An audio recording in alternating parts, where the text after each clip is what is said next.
Buenas noches. Gracias por estar aquí, gracias a todos en esta actividad académica que nos acoge y que la Universidad San Martín de Porres tiene el gusto de presentar, de tener, de cobijar. Saludamos la presencia de varios exministros de Educación, aquí la doctora Miriam Ponce, Oscar Becerra, Javier Sota Nadal, Grover Pango, nuestros dos exministros de Defensa, Roberto Quiabra, actual congresista, Jorge Kisic, y también se encuentra con nosotros un querido amigo, Enrique Mendoza, expresidente del Poder Judicial y del Jurado Nacional de Elecciones. Hoy nos encontramos aquí para presentar una publicación jubilosa, la segunda que el Fondo Editorial de nuestra universidad tiene a bien de publicar, del maestro Idel Wexler.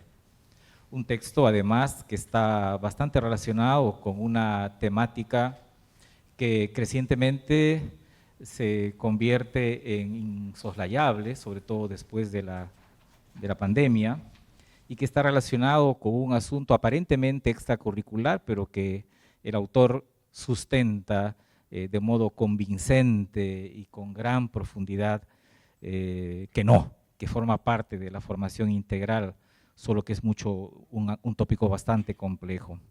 Esta es una publicación que nuestra universidad lo hace en coautoría con la Universidad Ricardo Palma, y sin más, reiterando nuestro agradecimiento, le cedo la palabra al doctor Raúl Bao, vicerrector académico de nuestra universidad.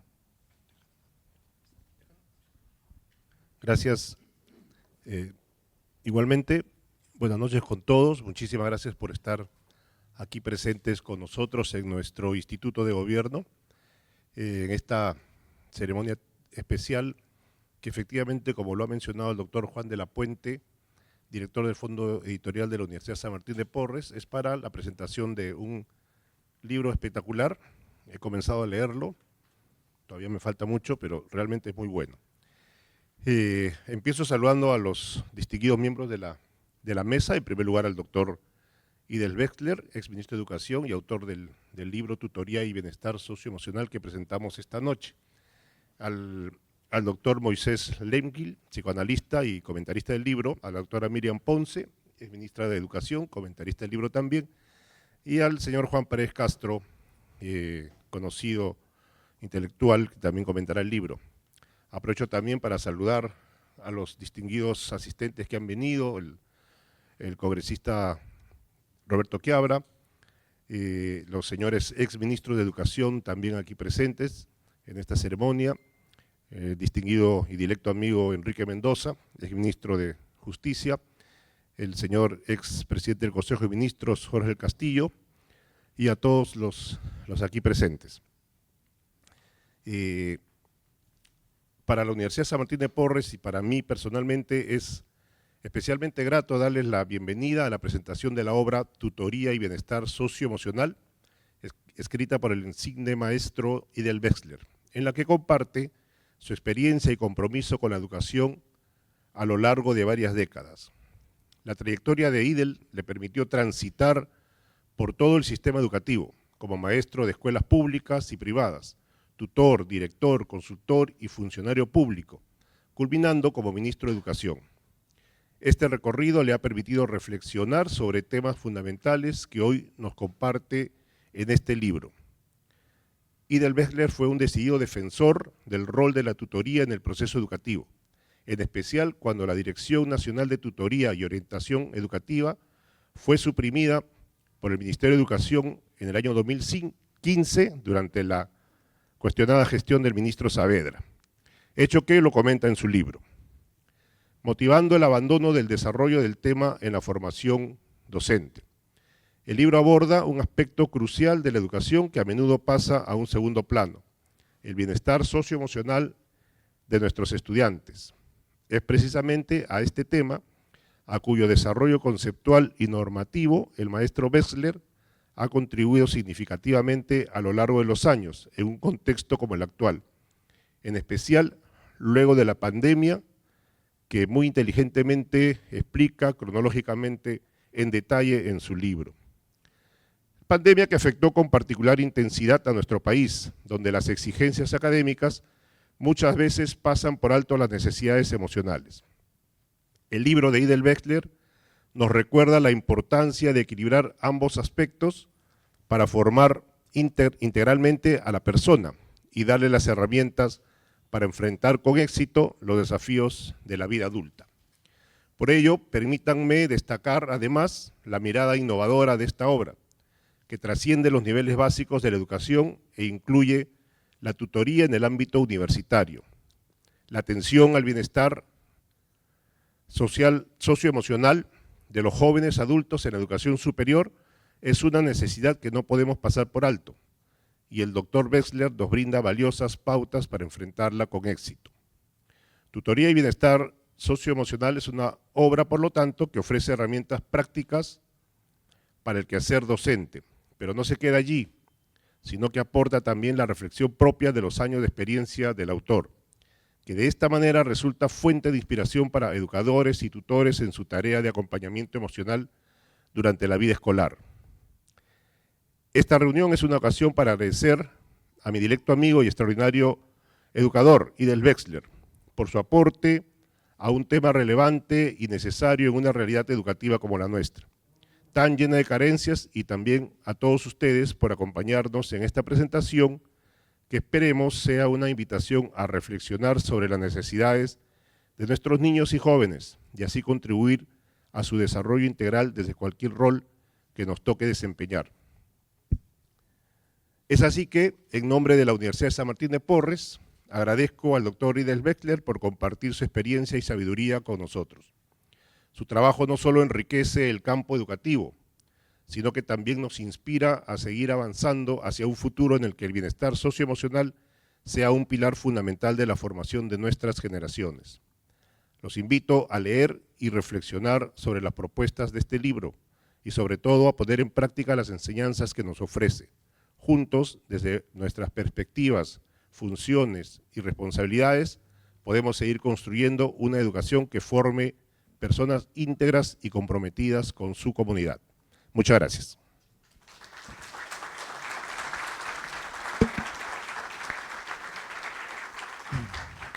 Gracias a las palabras del doctor Bao, vicerrector académico, en la inauguración de este acto académico. Un saludo afectuoso también al expresidente del Consejo de Ministros, Jorge Castillo, y al expresidente de la CONFIEC, María Isabel León, que nos acompañan. Empezamos ahora los comentarios. Le cederé la palabra al doctor Moisés Lembrich, psicoanalista y reconocido académico peruano. Adelante, doctor.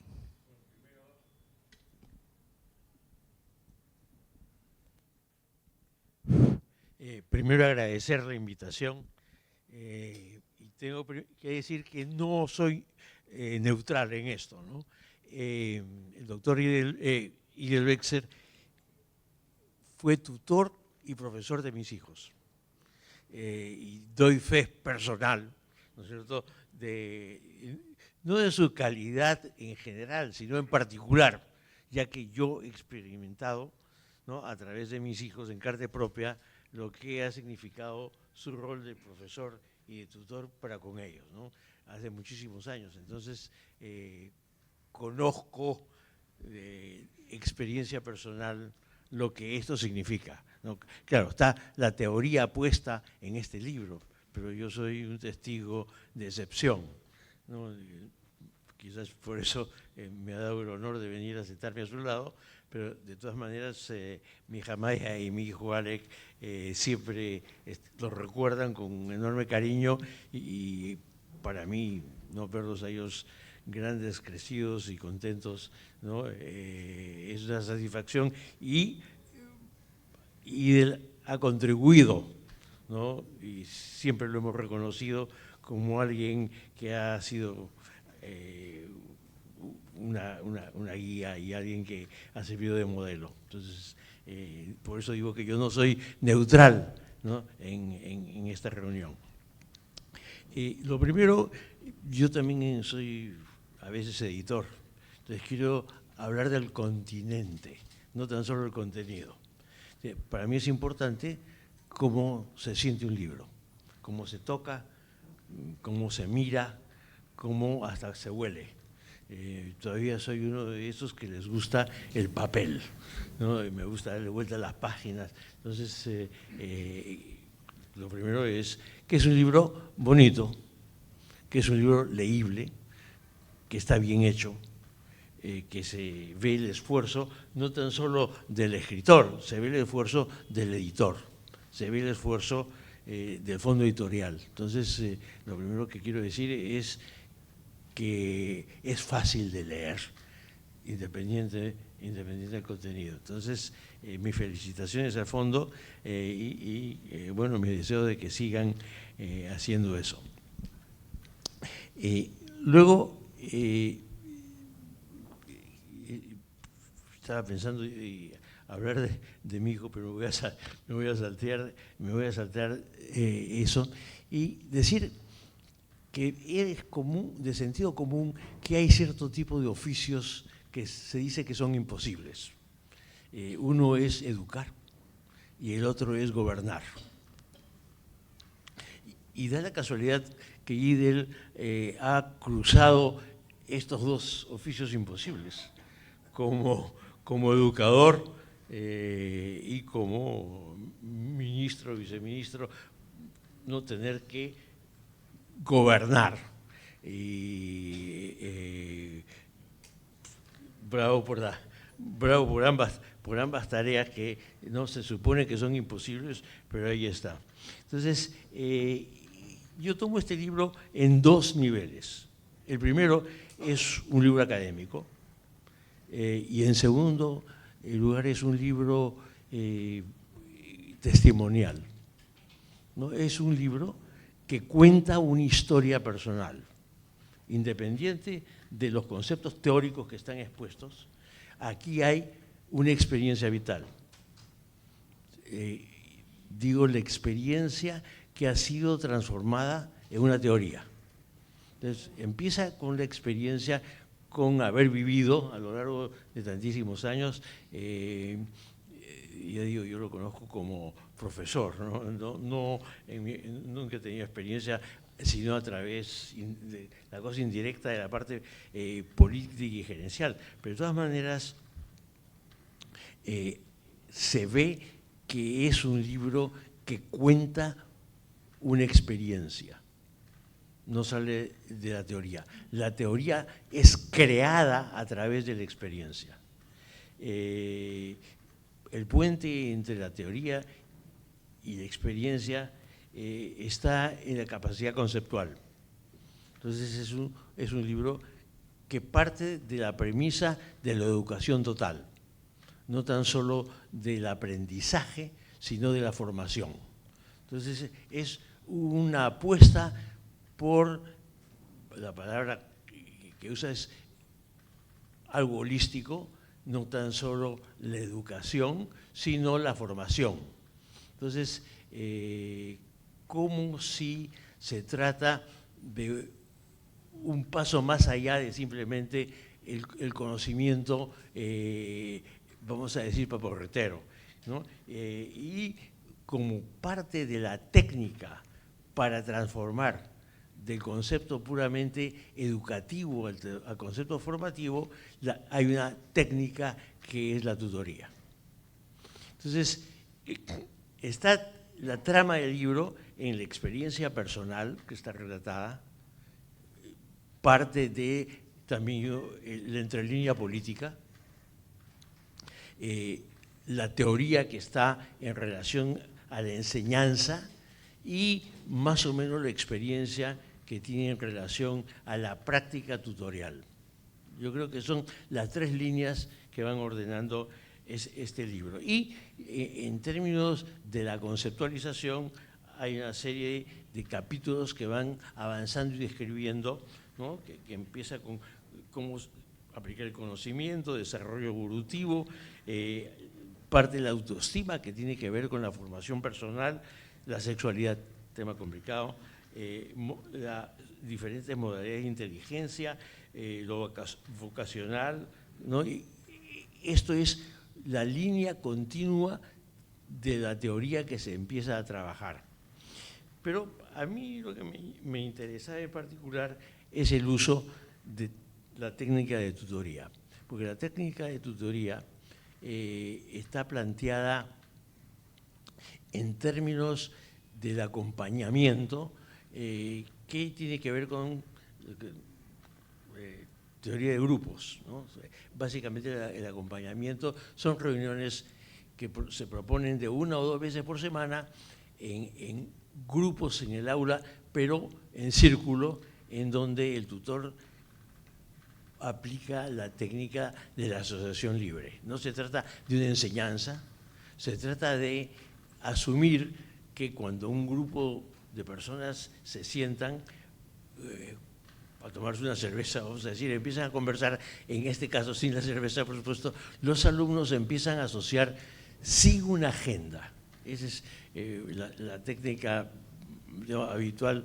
Y de todas maneras, lo que los chicos tienen en la cabeza, las preocupaciones de todos esos tópicos que se han dado, empiezan a salir y ya el tutor es el que actúa como coordinador y líder del grupo, va a obtener la posibilidad de una dinámica grupal que transforma el puro conocimiento en, vamos a decir, experiencia vital, ¿no? Es el salto del porreteo, el conocimiento que se da teórico a una experiencia de vida que se espera, y así es, como transformación.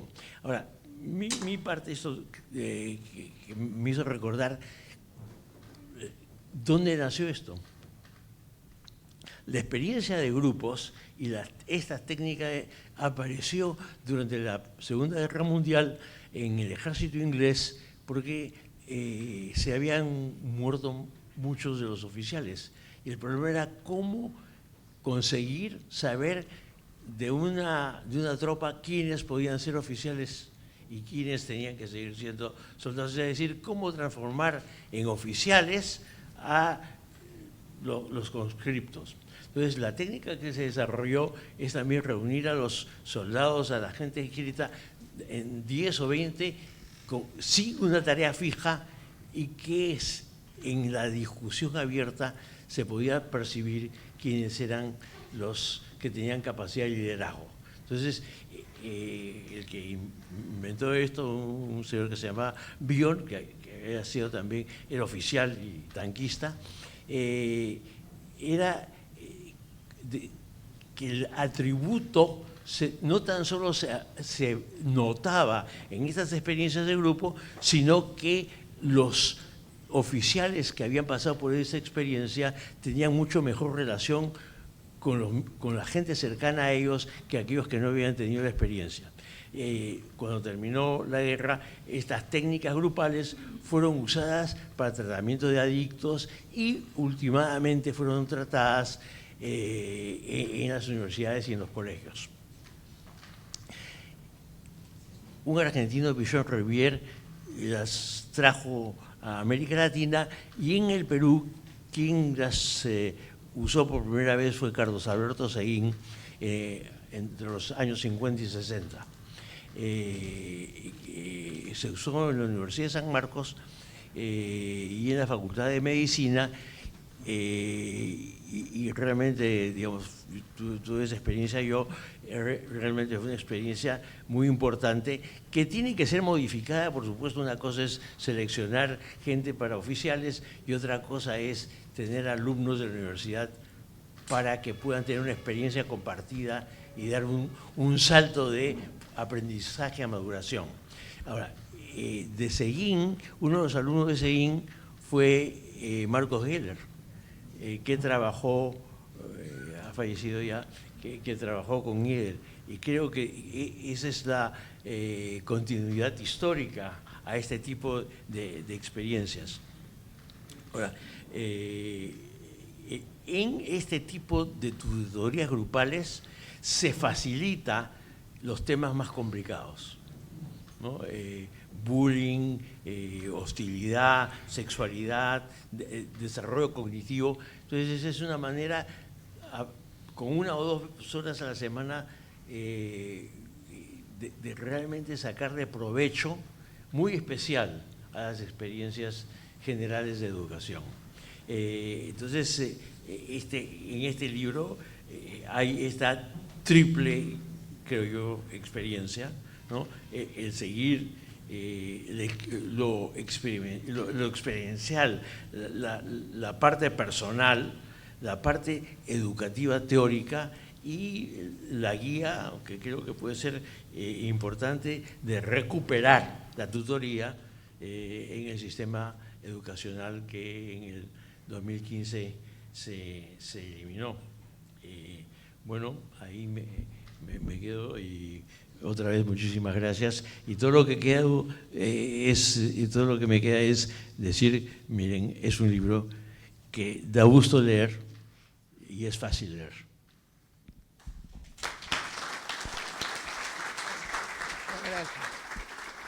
Gracias, doctor Glenley. Le cedo ahora la palabra para sus comentarios al doctor Miriam Ponce, ex ministra de Educación. Muy buenas noches, estimado vicerrector, doctor Wexler, estimados colegas de la mesa, a todos los exministros y al expremier y a todos los colegas educadores y médicos que también veo por aquí que nos están acompañando. Señor congresista, un gusto verle. Primero quiero agradecer por tan gentil invitación y por compartir este espacio con tan distinguidos profesionales, cada uno además de ramas distintas, y eso creo que le da una mirada diferente a las reflexiones que podamos hacer esta noche. Al iniciar la lectura del libro Tutoría y Bienestar Emocional, el doctor Wexler hace un breve recorrido más allá de la tutoría, desde mi reflexión, a una serie de sucesos y de decisiones de política educativa. Él presenta algunos aciertos y desaciertos desde su perspectiva de algunas de las gestiones gubernamentales en el sector de educación. Felizmente yo fui ministra después. Nos recuerda que fue la dirección de tutoría, ¿no?, que estuvo efectivamente funcionando en el Ministerio de Educación y que luego de su de alguna manera desaparece esta dirección y todos los esfuerzos que se han hecho posteriormente para recuperarla.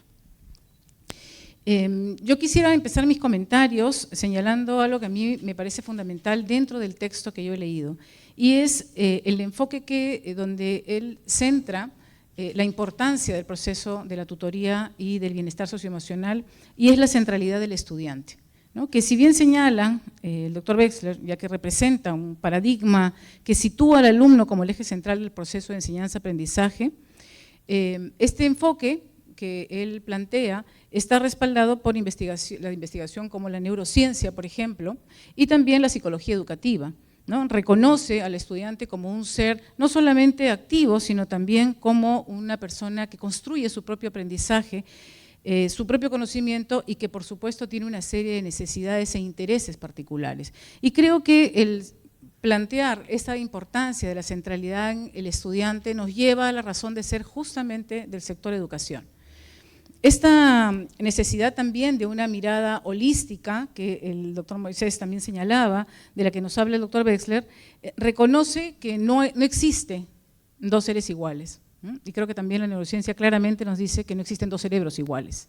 Por lo tanto, cada estudiante tiene un ritmo, y a pesar de que la teoría lo dice y que todos repetimos, y cada niño es un individuo, a veces los procesos de aprendizaje y las orientaciones que se le dan en la escuela no necesariamente refleja el uso de esta teoría y de este conocimiento que tenemos del ser humano, sino más bien tratamos de hacer una clase casi estándar para todos, ¿no? Entonces esta centralidad permite o debería permitirnos realmente que las estrategias, las orientaciones tengan una atención a esas particularidades de cada ser humano. Claramente también cuando los estudiantes se sienten involucrados en un proceso, obviamente tienen mucho mayor interés y tienen mayores posibilidades de poder construir ese aprendizaje del que les señalo, ¿no? Y muestran mucha mayor motivación, compromiso, y por supuesto esto aumenta cada vez más si su docente o su tutor o su acompañante refleja ese estilo de enseñanza que respeta esa particularidad. Al centrarse en las necesidades individuales de cada estudiante, se promueve ese desarrollo integral que está escrito en todos los documentos que todos conocemos y que pareciera que todavía no logramos atender en su totalidad, ¿no? Aspectos cognitivos, incluyendo, por supuesto, esas habilidades socioemocionales a las que refiere el doctor en su libro. Y por supuesto ese aprendizaje se vuelve aún mucho más significativo cuando los estudiantes conectan nuevos conocimientos con esas experiencias previas que han tenido. Parte del libro menciona una serie de experiencias y de anécdotas interesantes que nos pueden llevar a esta reflexión, además de lo que señalo. La neurociencia, por otro lado, ha experimentado claramente un avance significativo en las últimas décadas, arrojando muchas mayores luces sobre respecto a cómo funciona el cerebro y obviamente al bienestar socioemocional. Y uno de los aspectos que creo que es muy importante que todos tengamos en cuenta, ya no solamente educadores, sino también en las familias, es que cognición y emoción van de la mano, no van separadas, ¿no? Y eso es fundamental porque a veces olvidamos y nos centramos solamente en los aspectos cognitivos y nos olvidamos de ese aspecto socioemocional que es tan importante y que viene a ser algo así como la base, digamos, para la construcción de todo aquello que queremos trabajar. Entonces el cerebro humano, por otro lado, y eso también nos lo dice la neurociencia, está diseñado para la conexión social, no para una vida individual, digamos, alejada de todo un sistema social. Y las relaciones positivas y el sentido de pertenencia activan determinados circuitos en nuestro cerebro, ¿no? Liberando pues, neurotransmisores que permiten que podamos tener esa interacción. Todos conocen estos neurotransmisores como la oxitocina o la dopamina, ¿no? Que se asocian además con la felicidad. Entonces, creo que conforme uno va avanzando en la lectura, uno va encontrando una serie de conceptos y un desarrollo de esos conceptos basados en diferentes autores.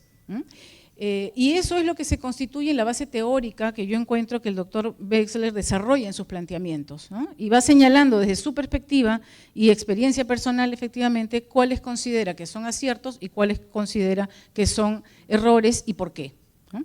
Entonces, en su base teórica, él aborda las necesidades fundamentales de las personas. Señala que éstas se configuran como condiciones básicas vinculadas al desarrollo integral de cada una de las personas y nos presenta en detalle las necesidades de todas las personas que desarrolla Manfred Machneff, ¿no? Que es un economista que habla de un conjunto de necesidades humanas que tenemos todas las personas. Y lo complementa también con la teoría de Maslow, que nos habla de la pirámide, ¿no? De necesidades.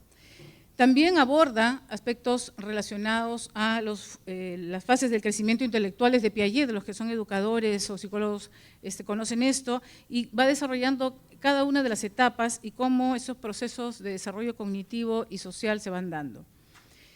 Incluye inclusive este tema de las inteligencias múltiples de Gardner, que también se conoce, señalando que él amplía este concepto, digamos, de inteligencia y nos permite mirar esas otras características propias de los seres humanos.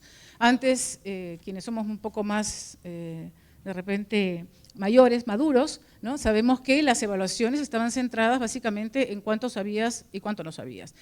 Y no existía si eras bueno en música o en deporte, sino que o rendías bien en matemática y en comunicación y sacabas y aprobabas todo, o no eras inteligente, ¿no? Hoy, con las inteligencias múltiples, y esto lo desarrolla el doctor también, plantea estos diferentes tipos de inteligencia como una de las bases de la teoría que sustenta su trabajo. Y por supuesto el desarrollo de la autoestima y la identidad en la que debe centrarse la tutoría, y señala que para asegurar un buen acompañamiento socioemocional es fundamental que se desarrolle y que se dé atención a ese desarrollo de identidad que tanto nos falta además a los peruanos todavía desarrollar, ¿no? Y la autoestima, que en muchos espacios uno dice que deberíamos trabajarlo desde muy pequeños y desde el hogar para ir desarrollando esa seguridad que como ser humano deberíamos de tener. Hace referencia al bullying y al ciberbullying, ¿no? Identificando dos tipos de víctimas. Eso también me parece muy interesante porque a veces solamente miramos al que ha sido agredido, pero no miramos al agresor. Y creo que también es importante poder tener esas dos referencias, ¿no? Y aquí centra sus reflexiones en torno a los adolescentes sobremanera. Imagino porque el doctor Wechsler ha trabajado más con secundaria, yo que soy como primera especialidad inicial he trabajado con niños más pequeñitos desde el inicio, ¿no? Y por eso muchas de las reflexiones giran en torno a estos adolescentes y hace hincapié en estas particularidades a partir de lo que él denomina la revolución fisiológica, ¿no? Es decir, esos cambios propios de la etapa del desarrollo que todos los que tenemos hijos lo vivimos más de cerca, ¿no? Y las conductas de riesgo también de los adolescentes, como el consumo de drogas, estos problemas que tienen en cuanto a la alimentación, la deserción escolar, entre otros factores. Y se adentra también en una descripción biológica y reproductiva, creo yo, con la finalidad de sugerir que se dé el debate para incorporar la educación sexual integral y se convierta en política de Estado.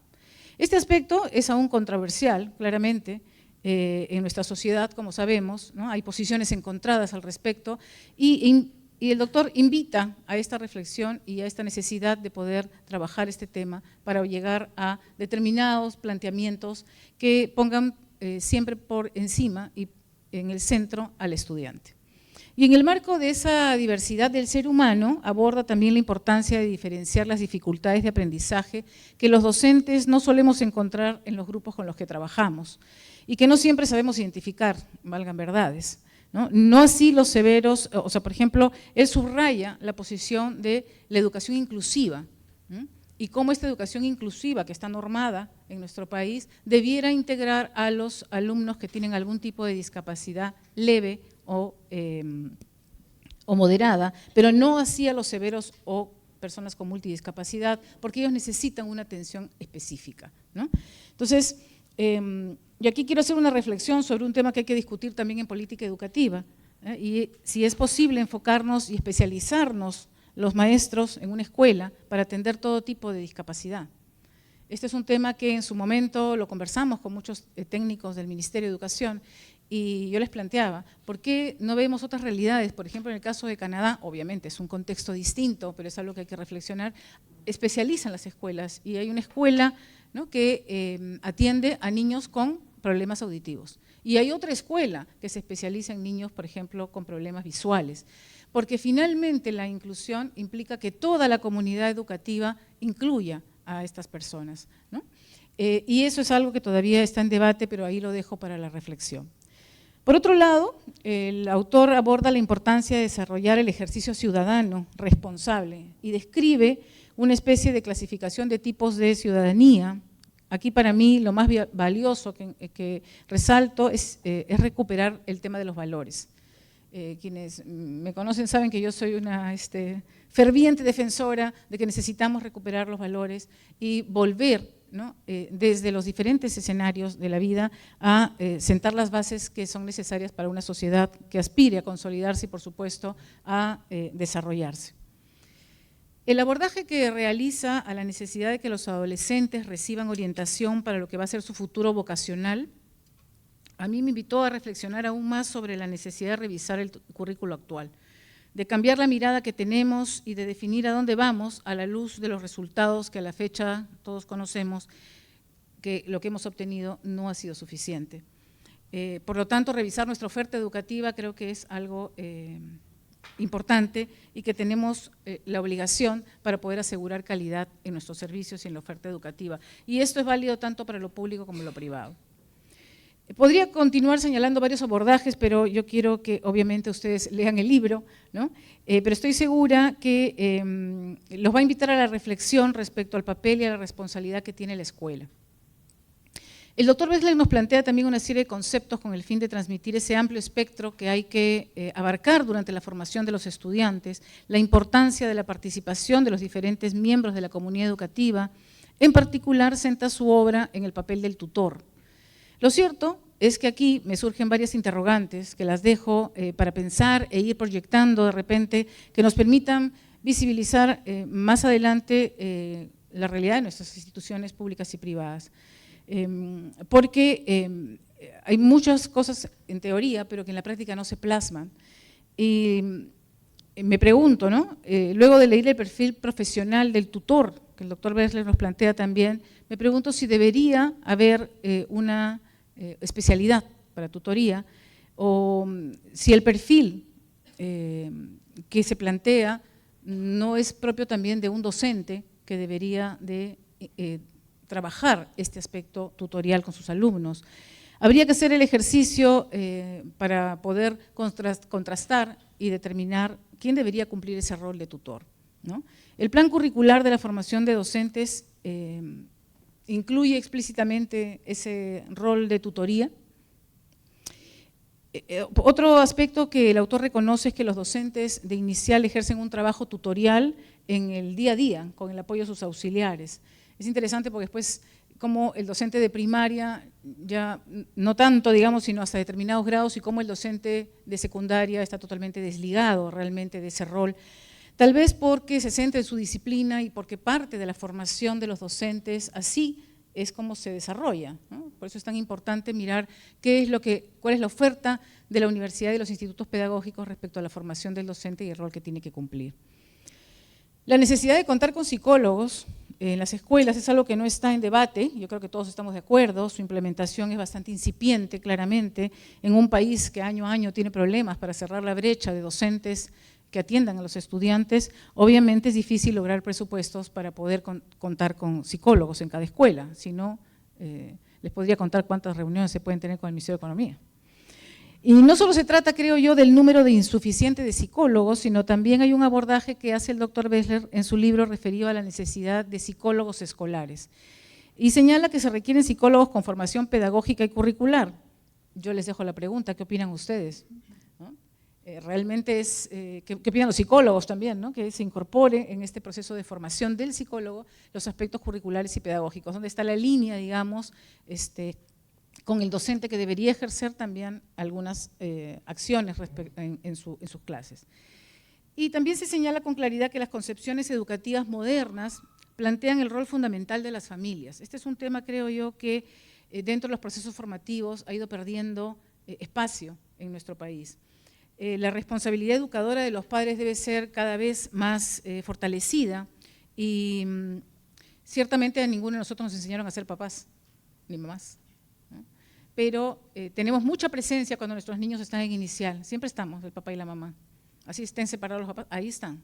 Pero cuando es primaria ya está la mamá nada más, ¿no? Y cuando es secundaria, yo siempre un día fui a una reunión de padres de familia y la monjita del colegio que estaba dando las buenas noches dijo, buenas noches con todas las madres, y les doy mis condolencias porque, ¿no?, sus hijos entendemos que son huérfanos de padre, ¿no?, porque no había ni un papá, ¿no? Entonces, claramente, esta participación de los papás, viudas nos dijo, me acuerdo, ¿no?, a todas las madres viudas que hoy nos acompañan. Y ciertamente la presencia de los padres de familia cada vez ha sido menor y conforme avanzan en la escolaridad esto es más notorio. Entonces, como siempre digo, tenemos que hacer algo para que recuperemos ese rol importante y ahí en el texto el doctor Bessler nos invita también a cuál debería ser la labor del tutor en esta convocatoria y recuperación de los padres de familia.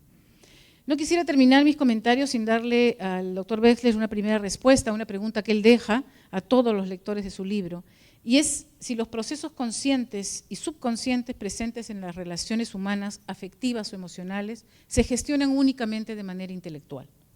Ese es un planteamiento que él pone como una pregunta, y yo considero que la gestión de los procesos conscientes y subconscientes en las relaciones humanas es un fenómeno que es bastante complejo y diría hasta multifacético, que no necesariamente se quede en la mera intelectualización, ¿no? Las emociones son el motor finalmente de nuestras acciones y nuestras decisiones. El sistema límbico, la parte de nuestro cerebro asociada a las emociones, siempre juega un papel fundamental en la toma de nuestras decisiones y en la formación de los vínculos afectivos que hacemos cada uno entre nosotros. El inconsciente es un actor clave y una gran parte de nuestras reacciones y nuestras decisiones muchas veces se encuentran fuera de nuestra conciencia y ese inconsciente almacena las experiencias que tenemos, ¿no?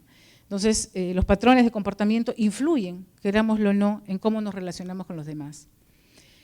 Y claro, nuestro cuerpo también habla, y en ese sentido las emociones se manifiestan no solamente a nivel cognitivo, sino también a través de nuestro cuerpo, la postura, ¿no?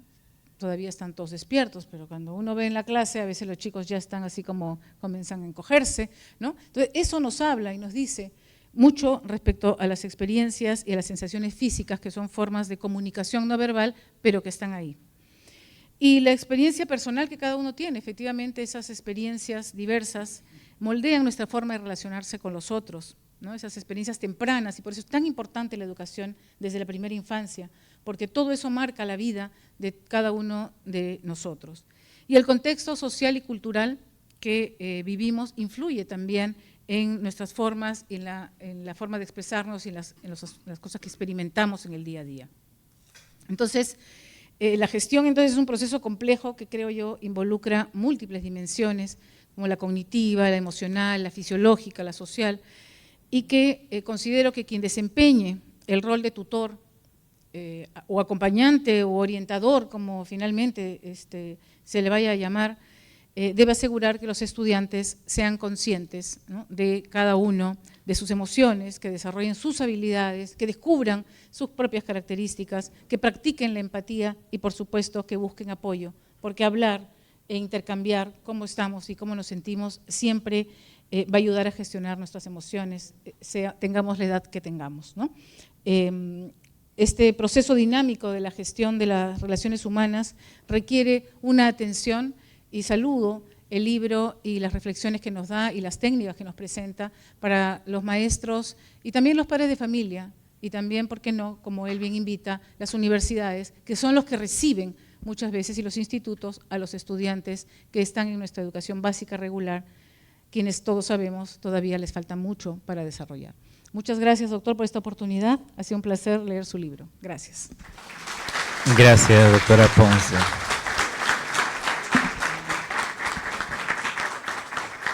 Cedo ahora la palabra a Juan Paredes Castro, periodista, ex editor central del Comercio.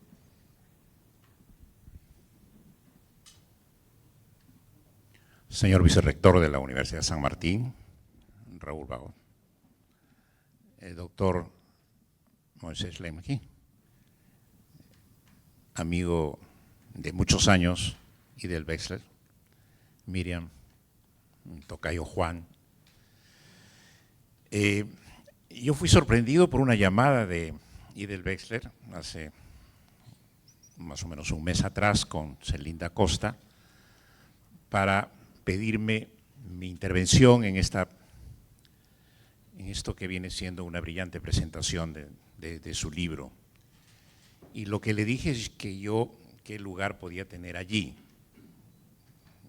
Soy periodista, naturalmente, como me anuncia Juan, y los periodistas pues a veces somos lo que no hemos llegado a ser, ¿no? Un poco filósofos, un poco abogados, un poco politólogos, sociólogos, quizás no psicoanalistas, ¿no? Pero para aceptar estar aquí, lo que le dije a Idel es que yo vería, por el cariño y el aprecio que te tengo, el pretexto y el motivo para hablar de tu libro, ¿no? Y de verdad que he encontrado algunos buenos motivos, algunos buenos pretextos y algunas coincidencias sugeridas hoy por el doctor Lemki, como la de apreciar una edición tan bien hecha y tan limpia como esta por el Fondo Editorial de la Universidad de San Martín, ¿no? Y lo digo con cierta gratitud también, porque no hace mucho este mismo Fondo Editorial publicó un libro mío, El contrapoder de la prensa en la era digital, un libro que recoge una investigación de 10 años que yo me esperancé en que terminaría siendo una edición digital, pero la Facultad de Ciencias de la Comunicación, el rectorado y mi propio amigo Juan hicieron posible que pudiera estar en el impreso, ¿no? Por dos razones para los autores que ya peinamos canas, ¿no? Porque venimos del tiempo de la impresión, de ese tiempo de la impresión que todavía huele a tinta, ¿verdad? Y yo que comencé mi carrera en el comercio, aunque he tenido en otros medios también, por el año 76 más o menos, recuerdo que en el edificio del comercio, en el edificio histórico del comercio, estaba la redacción, la dirección, comercialización, todos los departamentos de un diario, todos, no había uno solo que estuviera fuera, y también estaban los talleres, ¿no? Tanto de montaje como de impresión, o sea, había una rotativa abajo, entonces era fácil pasar del primer piso al segundo piso y al sótano y estar en la rotativa viendo las primeras impresiones, las primeras pruebas, ¿no? O sea, yo vengo de ese tiempo y por lo tanto me siento gratísimamente honrado de tener un libro todavía impreso, aunque también con la alegría de que también está en lo digital, ¿no? Bueno, eso es una feliz coincidencia, pero vayamos a algunos pretextos y algunos motivos. El motivo por el cual yo tengo que decir algo es porque encuentro en este libro, más allá de los contenidos que ya ustedes han escuchado discernir aquí, encuentro un reclamo, ¿no? Uno implícito y otro explícito. El explícito es de que este sistema de orientación del educando, que está acá con el título de Tutoría y Bienestar Socioemocional, ¿no? Está dicho en términos más técnicos, pero que es la antigua y vieja orientación del educando que se llevaba mal que bien en los colegios, ¿no? Y yo he tenido experiencias directas porque yo he andado siempre reclamando tutoría y no la encontraba.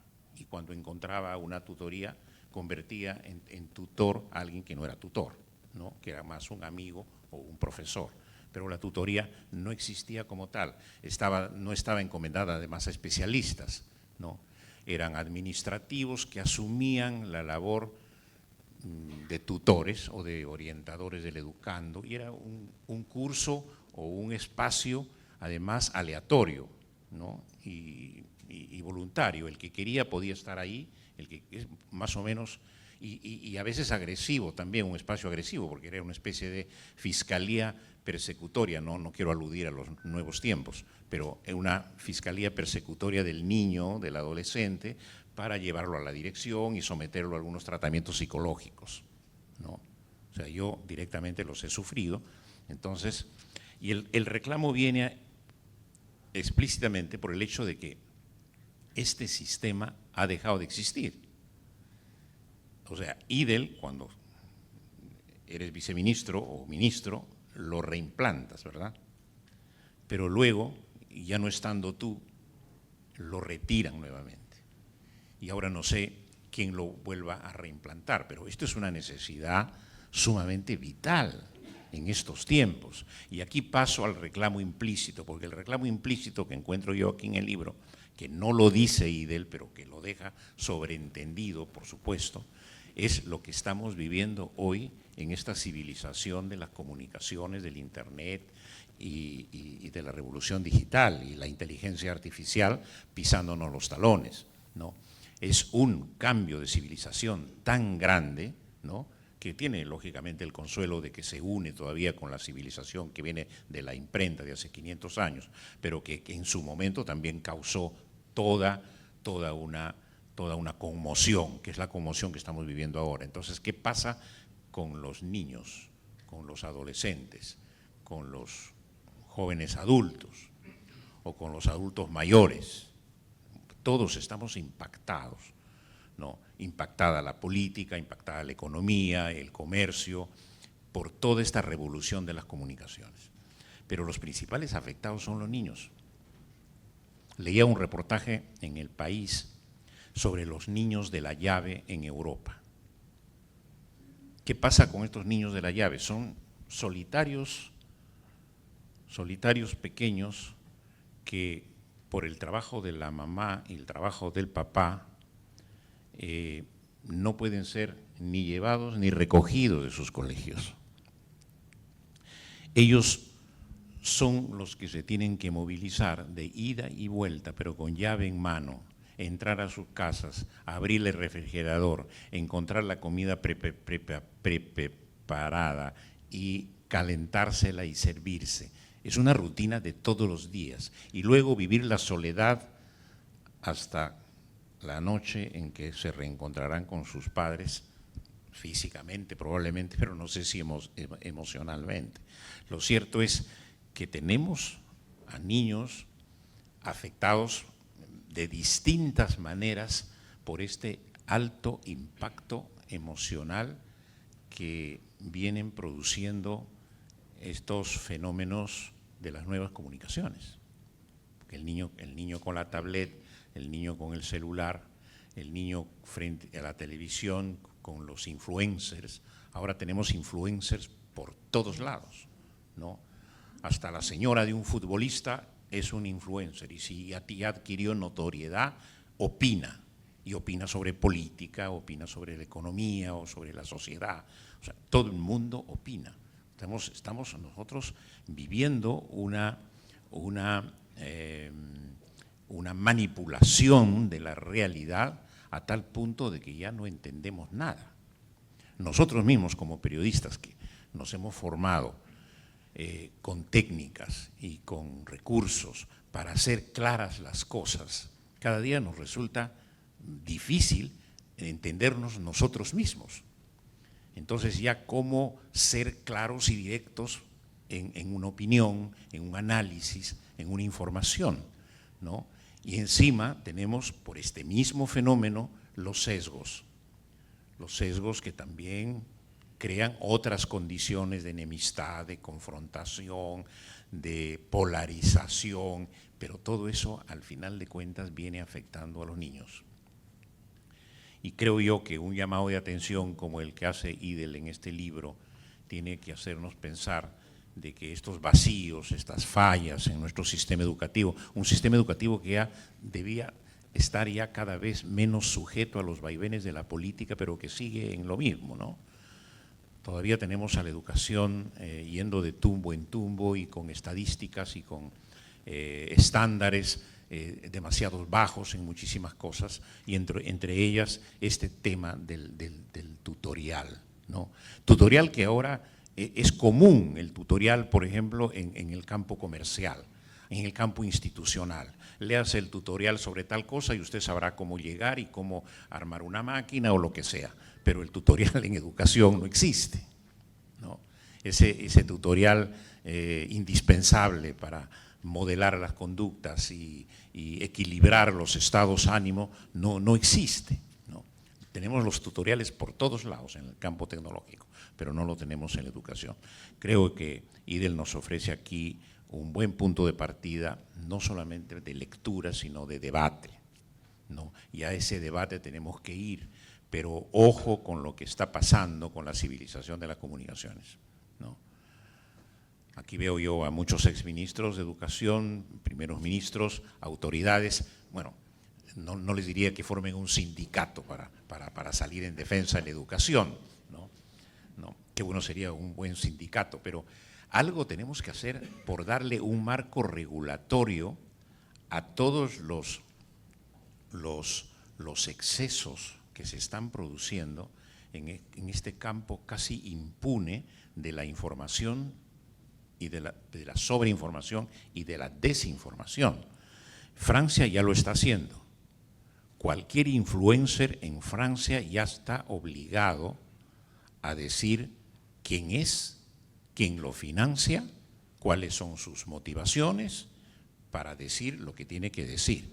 Ya cualquiera no sale a ganarse un espacio de figuración así porque sí.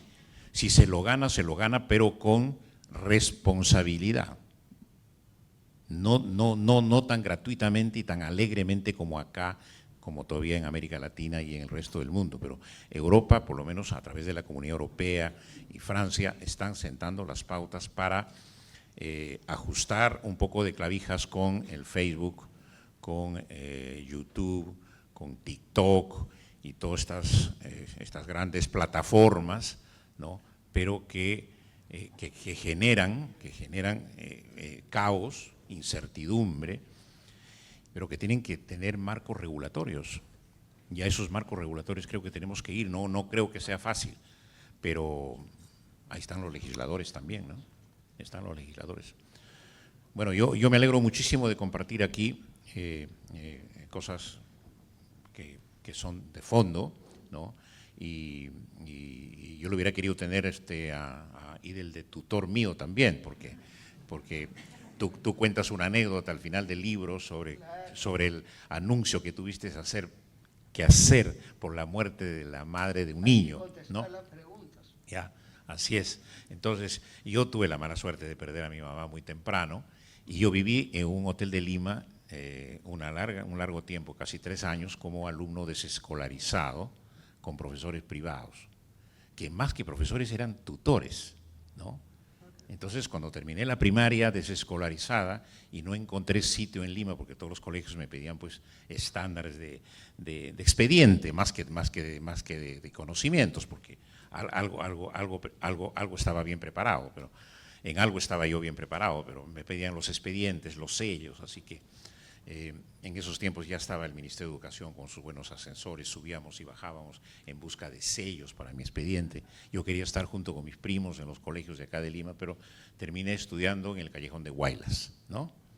Y bueno, ahí estaban los negocios de mi padre y me hizo bien, pero extrañaba esa tutoría que tuve en una etapa desescolarizada que fue importante, ¿ya? Y bueno, pues muchas gracias, Idel, y muchas gracias, amigos todos que han participado conmigo. Distinguidísimos amigos, gracias.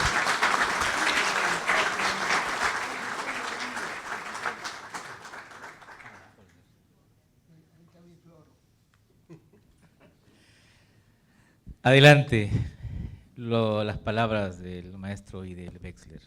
Adelante, Idel. Un ratito mientras saco el floro.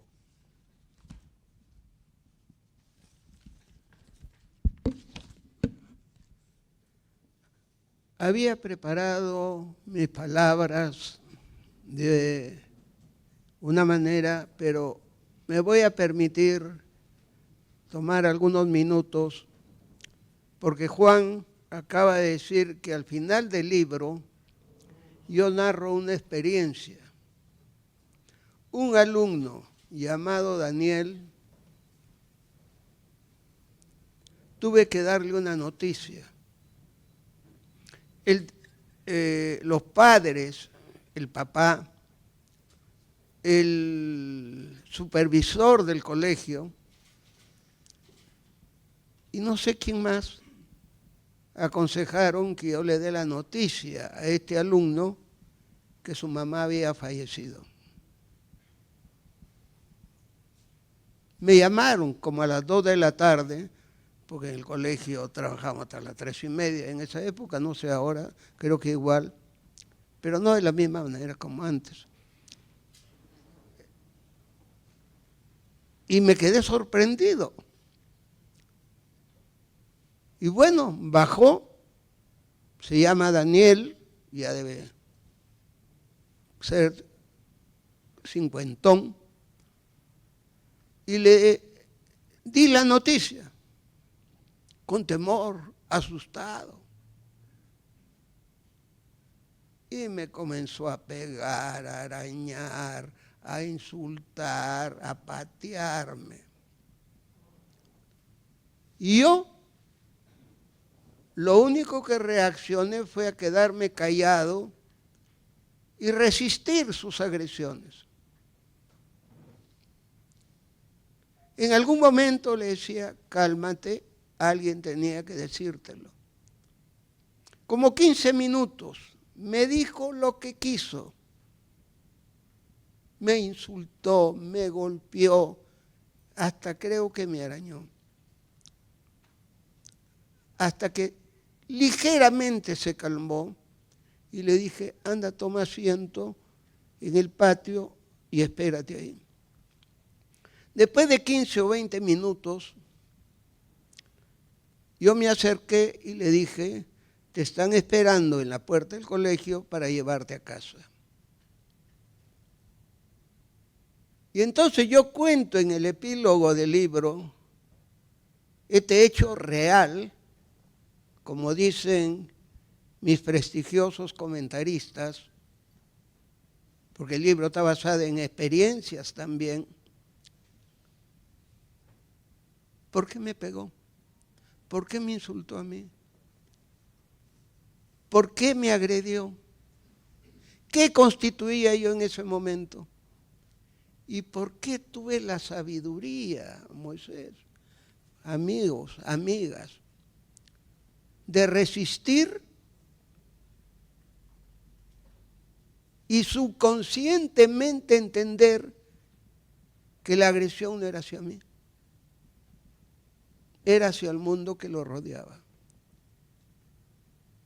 Y entonces hago una serie de preguntas que si leen el libro van a poder contestar algo así de 10 a 15 preguntas.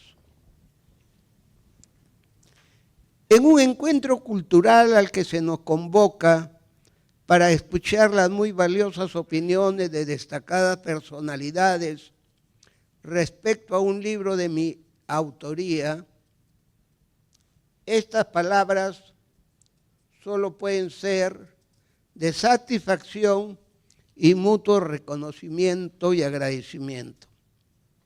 Satisfacción por la obra concluida y agradecimiento a quienes hoy me acompañan, de agradecimiento a ustedes que me acompañan en la presentación de esta 9ª publicación, que es fruto de mi labor académica, de mi experiencia pedagógica y, por qué no decirlo también, de mi experiencia como funcionario público. Saludo y agradezco la presencia del ingeniero, del doctor Raúl Bau, vicepresidente de la Universidad San Martín de Porres, así como de las demás autoridades de la universidad. Expreso mi agradecimiento al rector de la universidad, Ricardo Palma, a Juan de la Puente, director del Fondo Editorial de la universidad, a nuestra distinguida y querida Celinda Costa, jefa de imagen de la universidad, a mis amigos exministros, no solamente de educación, también hay 2 de defensa, y también hay premier, y también hay de justicia, y de otras carteras más, que no enumero porque si no el floro va a resultar muy largo. A todos ellos, como a distinguidas personalidades del Consejo Nacional de Educación, a miembros de la rama magisterial representada por su presidenta, a quien saludo, y también es un hecho inédito para mí como maestro, con la presencia del secretario general del SUTEP, Lucio Castro, que nos acompaña en esta oportunidad, con otros dirigentes magisteriales. Les agradezco a todos y también a padres de familia, a exalumnos, así como a los apreciados amigos y amigas que están presentes no solamente en este recinto, sino que nos están viendo en muchos lugares del Perú. Por una cortesía de Olga, nuestra presidenta de la derrama, 270.000 maestros han sido informados para conectarse virtualmente. Y muchos me han hecho llegar su voz de que se están conectando virtualmente a través, ¿cómo se dice? El streaming, ¿así? El streaming de la Universidad San Martín de Porres. Y qué bueno que los maestros, maestras, padres de familia, que tienen que poner en práctica estas modestas ideas, lo lleven a la práctica. Muchas gracias a todos, muy agradecido. Ahora permítanme explicar brevemente que el saludo no solamente es a ustedes, sino también a mi esposa, a mis hijos, a mis nietos y a todos mis familiares, porque su compañía me llena de regocijo y me da impulso no solo para vivir, sino para hacer lo que he hecho, lo que hago y espero seguir haciendo durante muchos años. ¿Por qué he escogido a Moisés Lenlich, a Miriam Ponce y a Juan para estos comentarios? Por las siguientes razones. A Moisés Lenlich, reconocido psicoanalista a nivel mundial, porque él lo ha dicho también, porque en el ejercicio de mi función tutorial como docente y él en su condición de padre de familia, nos correspondió trabajar juntos en la orientación y consejería de su hijo, mi querido alumno Alec, durante 5 años. Es más, cuando Alec cursaba el 4º de secundaria, viajamos juntos a Israel y yo fui su tutor, su maestro y su papá, figuradamente desde el psicoanálisis, ¿no, doctor? Pero hace algunos meses, esta promoción cumplió sus bodas de plata y me encontré con Moisés y me encontré con Alec. Y la verdad que después de 25 años de egreso, constaté que nuestro vínculo, tanto con Alec, mi alumno y tutoriado, y con su papá, la eminencia del doctor Lenlich, seguía intacta afectivamente. A Alec yo lo veía como hace 25 años y Alec me miraba como su tutor hace 25 o 27 años. Muchas gracias por tu presencia y por tus comentarios tan claros y tan halagadores. A Miriam Ponce, porque además de ser ella una distinguida educadora, pudimos trabajar junto con María Teresa Ramos, que está por ahí, en la implementación de la tutoría en el Ministerio de Educación, en la gestión de Marcial Rubio al comienzo, pero sobre todo en la gestión de mi querido ministro Javier Sota Nadal, cuando en el 2004 creamos la Dirección de Tutoría y le dimos conceptualización, normatividad e implementación en todas las escuelas del Perú, capacitando a más de 150,000 docentes en el Perú.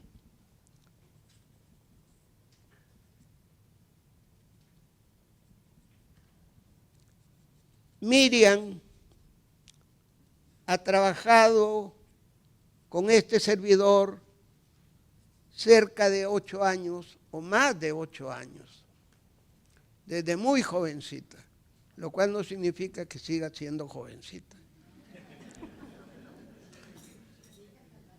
Ahora, hace poco viceministra y ministra de Educación. Ella, María Teresa y muchos especialistas y directivos que están acá son conscientes del esfuerzo que lamentablemente se debilitó y, como se ha dicho acá, el 2015 se borró el órgano normativo de este servicio educativo. Miriam, muchas gracias por tu análisis pedagógico curricular, como no podía ser de otra manera, querida maestra. A Juan Paredes Castro, periodista y líder de opinión, porque además de ser un gran amigo y un gran comunicador social y escritor con larga trayectoria en el diario El Comercio, con obras y otros espacios de comunicación, en las oportunidades que me encontraba con él siendo viceministro, siempre tenía palabras de afecto y reconocimiento hacia mi humilde persona. Recuerdo que en una ceremonia pública me dijo lo siguiente, Juan, no sé si te acuerdas, pero yo sí me acuerdo. Si te acuerdas tú, me acuerdo. Claro que te vas a acordar. Y lo cuento siempre, ¿cierto, María Isabel? Porque yo cuento las cosas en el Consejo Nacional de Educación y cuento las cosas con mis alumnos porque creo que la experiencia vital de un maestro es fundamental en su evolución socioemocional y cognitiva intelectual para ir mejorando modestamente en su trabajo. ¿Pero qué me dijo Juan? Me dijo, usted, Idel, así todo señorial como es él, va a seguir siendo viceministro de Gestión Pedagógica en el gobierno recién electo del presidente García. Yo no sé cómo sabías, Juan. ¿Quién te lo había dicho? Pero para coincidencia, en la tarde, Javier Sota Nadal llegó de una reunión con el ministro que iba a ser designado, rector de esta universidad, el ingeniero José Antonio Chan, y me dijo, Javier, no te preocupes, Idel, que tú vas a continuar. ¿Ya ves? Como si me acuerdo. Y claro, todos los que trabajaban conmigo, los que me querían y los que no me querían, se quedaron sorprendidos. Más los que no me querían. Y así fue. Me nombraron viceministro por 5 años más y ahí tuve la oportunidad de trabajar con el rector de esta casa de estudios durante 5 años. Hablar del gobierno de Alan García me trae al recuerdo este recinto. Aquí, durante 7 años, durante 11 semestres, tuve contacto directo con el presidente García como maestro, como director de este instituto que hoy nos cobija y que resulta fundamental en mi vida profesional y desde luego ahora en la presentación de este libro. Aprovecho la oportunidad para rendirle mi sentido homenaje a quien fue el primer director de este Instituto de Gobierno y Gestión Pública y que tuve el honor 3 veces que fuera a escuchar mi clase. Por eso, Juan, como tú dices, un comunicador social, un periodista, yo le agrego, no solamente ha querido ser de todo, sino que también sabe todo. Muchas gracias por tus palabras, por tus comentarios.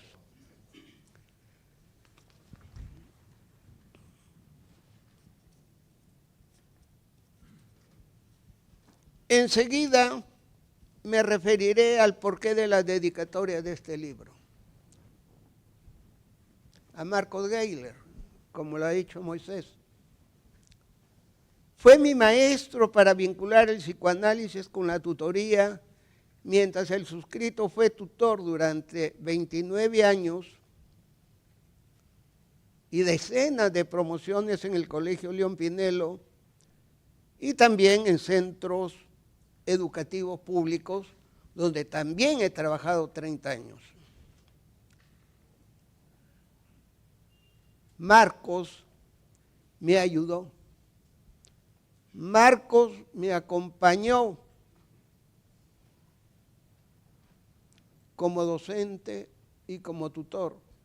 También me acompañó pocos años como viceministro, porque después lamentablemente enfermó y falleció. Pero con él creamos algo que muchos no saben, que es el Instituto de Desarrollo Humano y Creatividad para vincular el psicoanálisis a la tutoría y a la enseñanza. Te recuerdo, querido Marcos, siempre, siempre. ¿Por qué se lo dedico a Iván Rodríguez, a quien le dedico también el libro? Porque él me apoyó a escribirlo. Con él tuve una profunda amistad. También estaba listo el plan del libro, la evaluación formativa, un avance educativo. Y el doctor Iván Rodríguez, abogado, educador, escritor y líder universitario, fue el que motivó la génesis de este libro. Y por eso tengo que decir que 3 días antes de su muerte,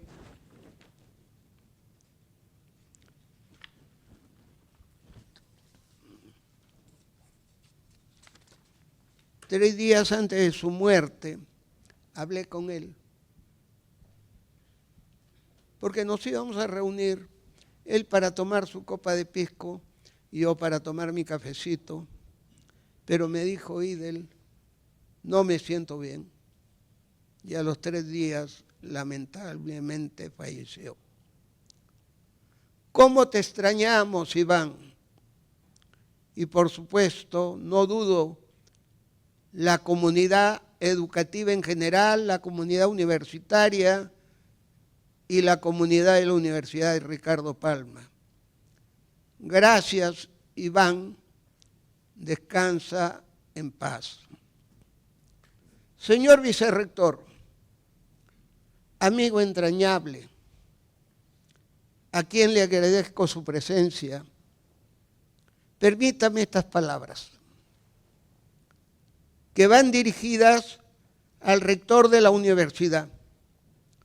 Un día, les cuento, visité al señor rector y usted disculpe que lo llame con tanta familiaridad, y le dije: José Antonio, tengo dificultades para publicar este libro. Y José Antonio me dijo: ¿pero por qué te preocupas, Idel? Yo te lo publico. Y así ha sido. Por eso que con el cariño y el respeto, en la página principal del libro, expreso mi agradecimiento profundo a mi amigo, ministro, porque fue también mi ministro, y rector de la universidad, por haber hecho posible que el Fondo Editorial publique este libro que hoy estamos poniendo a consideración de la comunidad educativa. Y ahora viene lo personal, ya para ir terminando.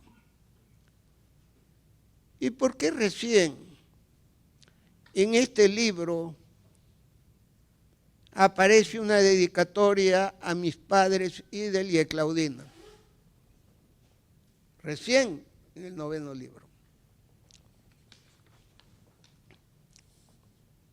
En los anteriores, las dedicatorias estuvieron dirigidas a mi recordada hermana, a mis nietos que hoy están presentes, que desde chicos los primeros libros se los dedicaba a ellos. Mi esposa Norma, a quien le expreso mi cariño permanente y agradecimiento por acompañarme. Y a todos los familiares que han podido venir, como Gloria y Cristian, que están presentes.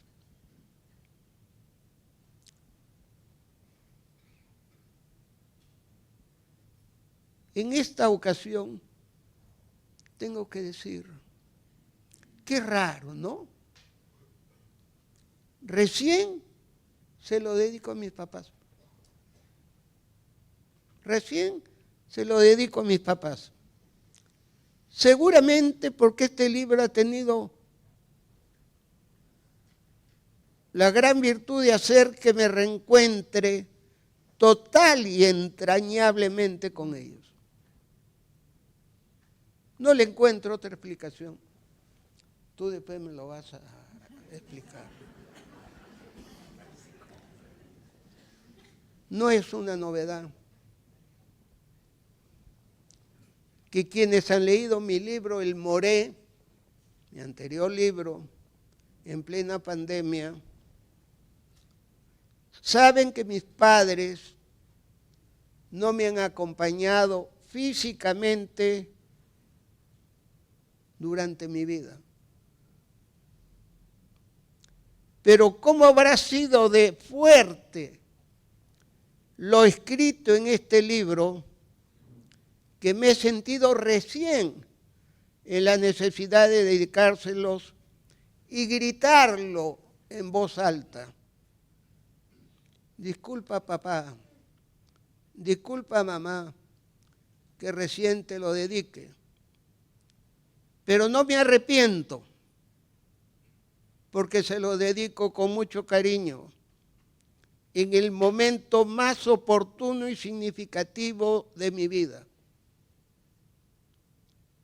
Como se dice en el crecimiento humano, ni antes ni después, en el momento oportuno, como debe ser la educación de nuestros hijos e hijas.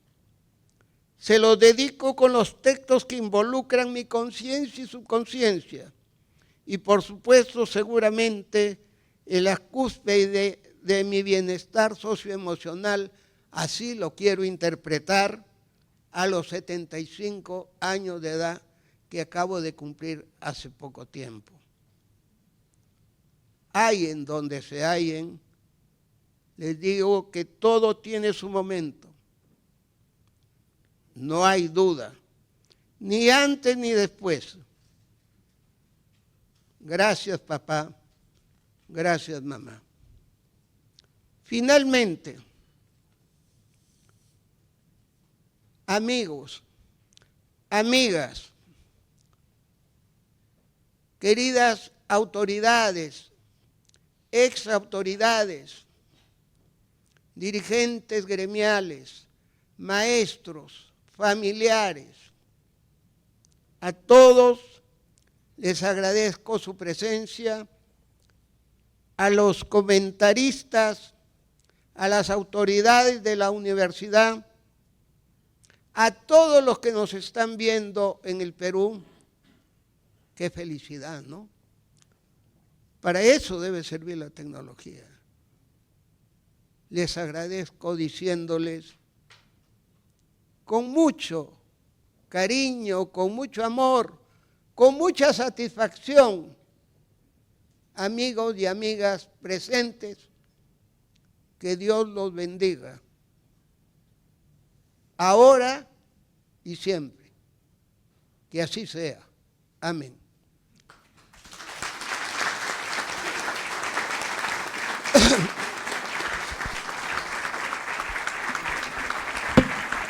Muchas gracias, gracias querido Idel.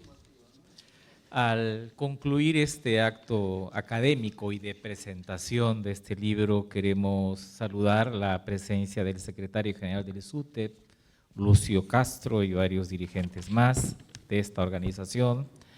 la señora Olga Morán, presidenta de la del directorio de la derrama magisterial, la excongresista Lourdes Flores y el exministro de Educación y el rector de la Universidad Católica, Marcial Rubio, y los decanos de nuestra universidad, Rosa Villar de Obstetricia, Iván Bochkovic de Medicina, Juan Alba de Ciencias Contables y Carlos Cava de Ontología, y a los profesores y autoridades de nuestra universidad que han venido aquí.